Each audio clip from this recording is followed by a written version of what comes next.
Now, none of us can forget the hateful bile we saw in the Sydney CBD just last week from a former Australian of the Year at that anti-Israel protest. Have a look. From Gadigal to Gaza, globalise the intifada. One more time. From Gadigal to Gaza, globalise the intifada.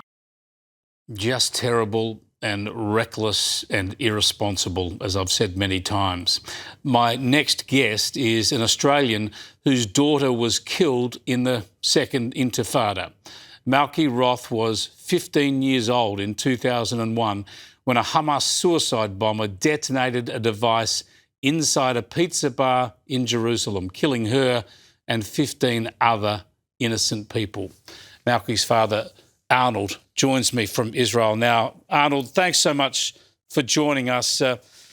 Your suffering, which must be with you every day since 2001, how has that increased when you hear people cheering for intifada and calling for a globalised intifada? First of all, I appreciate being here, and I want to correct you because it's a classically bad way to start an interview. It's not my suffering that's the issue here at all. It's my experience and the things that I've learned over these years, recognizing that there genuinely are people, large numbers of them, who don't understand the consequences of calling for mass murder in the streets.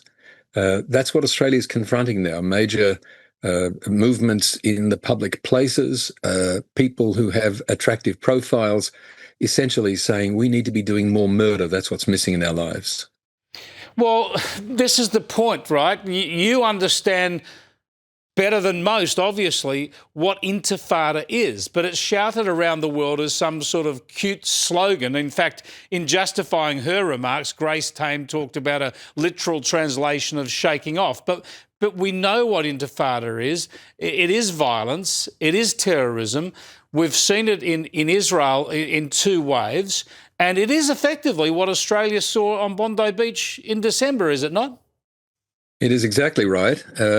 I challenge anybody on the pro-intifada side to find an actual use of the word in any public discourse where it means something like getting up and walking around and trying to shake something off. No, it's about murder.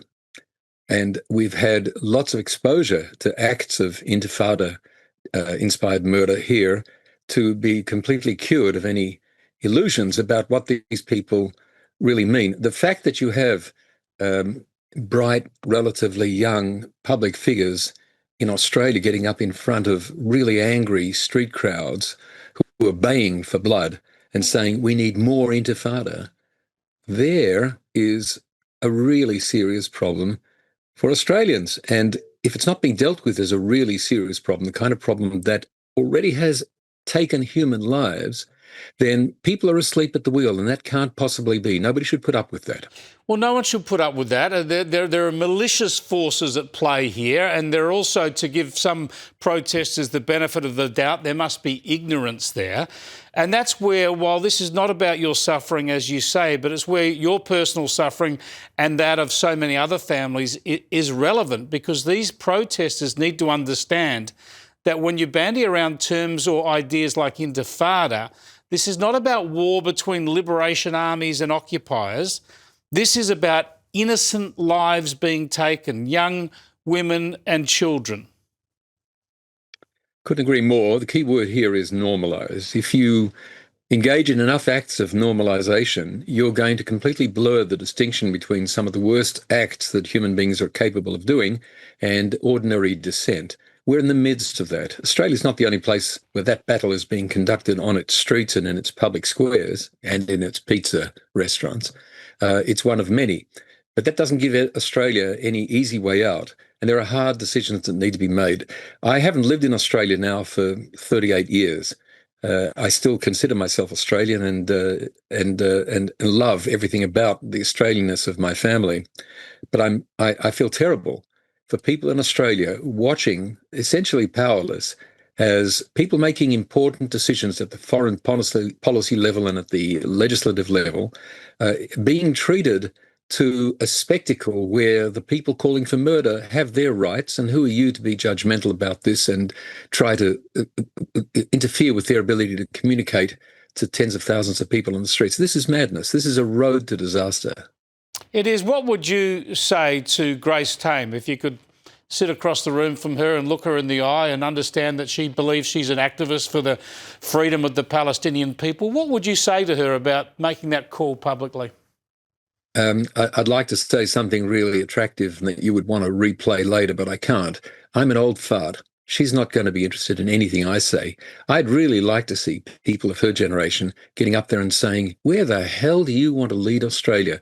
Is this what your experience in Australia has brought you to do? And now I step back from that kind of stupid comment that I've just made and say, there are lots of Grace Tames in Australia right now. They're on streets and outside synagogues and making trouble because they're all in the provocation mode right now.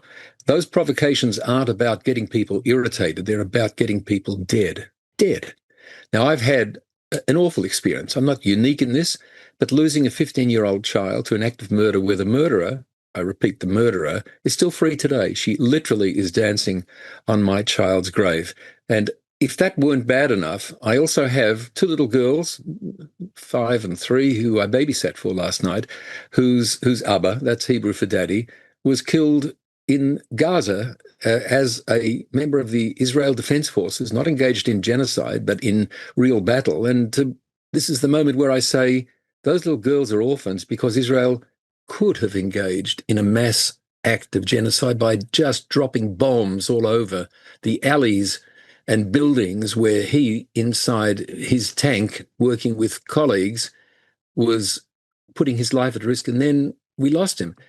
Israel's not about genocide, and globalizing the intifada is about the worst recipe anybody can come up with if they are interested in this, what is it called? Free Palestine? It's nothing to do with freedom, nothing to do with Palestine. It's got everything to do with hatred. Arnold Roth, thanks so much for joining us. I appreciate it. Arnold